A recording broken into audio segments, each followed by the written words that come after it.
So the Telltale Expanse game is right around the corner. It's coming out in just a few days, and I figured today was a good time to take a closer look at one of the major factions that will be playing a pretty big role in the game, the Outer Planets Alliance, specifically what the OPA looked like before the events of the series.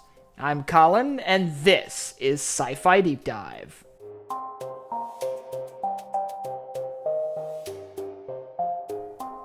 Remember, if you enjoyed this video, to head down below and hit that subscribe button. So the OPA is one of three main factions that play prominent roles within the Expanse and the television show. I am aware that there are other factions that play a role in the book, but I'm focusing on the TV show lore right now.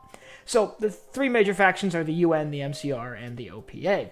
And, well, the OPA played a major role sort of performing as a state following the UN-MCR war. It was actually a very different entity before the sort of transition to statehood they made following the conflict. So I figured today we'd take a closer look at exactly what the OPA looked like before Earth and Mars went to war. So let's start with what the OPA is. Well, geographically, the OPA are the outer planets, the moons of Jupiter and Saturn, as well as various installations within the asteroid belt. They represent the poorer parts of the solar system, the parts without the sort of natural benefits provided by the gravity wells of Earth and Mars. As such, the outer planets have generally been repressed by the inner planets, whether it's military occupations or operations being carried out by corporate entities to sort of siphon resources from the belt and send it to the core worlds. The OPA is a political entity that ultimately came along to represent the belt in the days following the UN-MCR war, when both the United Nations and the Martian Congressional Republic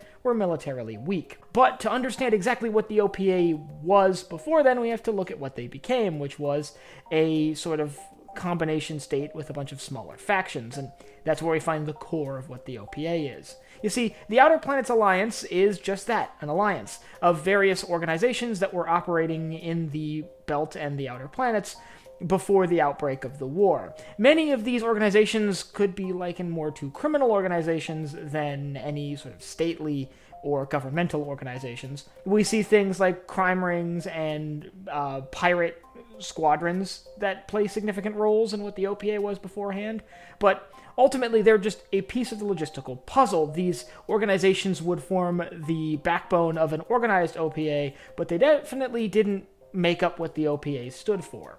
The OPA, as we see it before the outbreak of the war, so as it appears in Season 1 of the show, is more of a movement than an organization.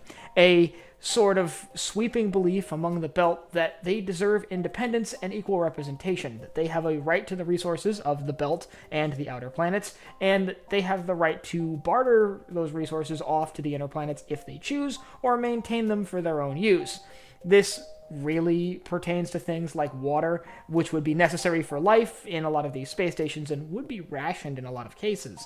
However, it was extended to all kinds of mineral wealth that could be found in the asteroids and moons of the outer planets. And this idea was prolific across the belt. We see OPA operations being held on Ceres and carried out on Ganymede and, well, really all across the outer planets. But what exactly do these operations look like? Well, this is where we get to the questionable part of the OPA. You see, in the early days, the OPA was significantly more extreme than their stately counterpart, or I guess successor, would be. In these days, they operated a lot more like a terrorist organization. When things were done in the name of the OPA, it was usually something that was destroyed or seized by small militia groups that were operating on behalf of a larger faction that didn't even really exist at the time. There was no organized OPA leadership until the sort of formal founding of a state following the end of the war. And unsurprisingly, the governments of the inner planets didn't take kindly to these kind of actions, calling them terrorists or insurgents and moving to carry out military operations against them. In space, this would often come across as anti-piracy operations, although a lot of what they were doing was, at the time, piracy. And on the ground, it would take the form of counter-terrorist operations, usually carried out by local law enforcement, but on the behalf of the inner planets. We see this pretty prominently on Ceres at the start of the show. And that brings me to operations in space. A lot of what would eventually be the OPA Navy started as various pirate fleets and pirate organizations that were going around just causing problems.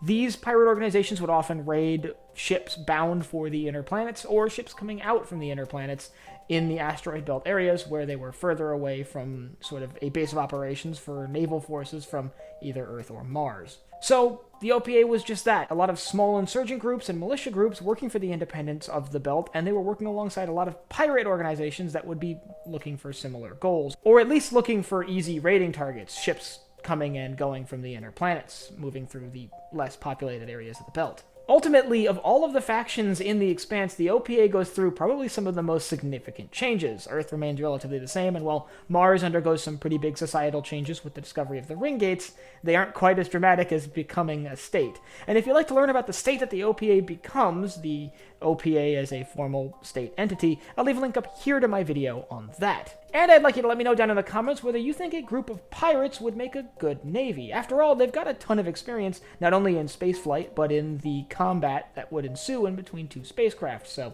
that's a pretty big advantage, but on the other hand, they're pirates, so their morals are questionable, and maybe their discipline isn't great. And if you have anything else you'd like to see me cover in the Expanse, you can let me know down below in the comments. Last but not least, if you enjoyed this video, head down below, hit the like button, the subscribe button, and the bell icon so you get notified when I upload new videos. So for Sci-Fi Deep Dive, I'm Colin, and I will see you next time.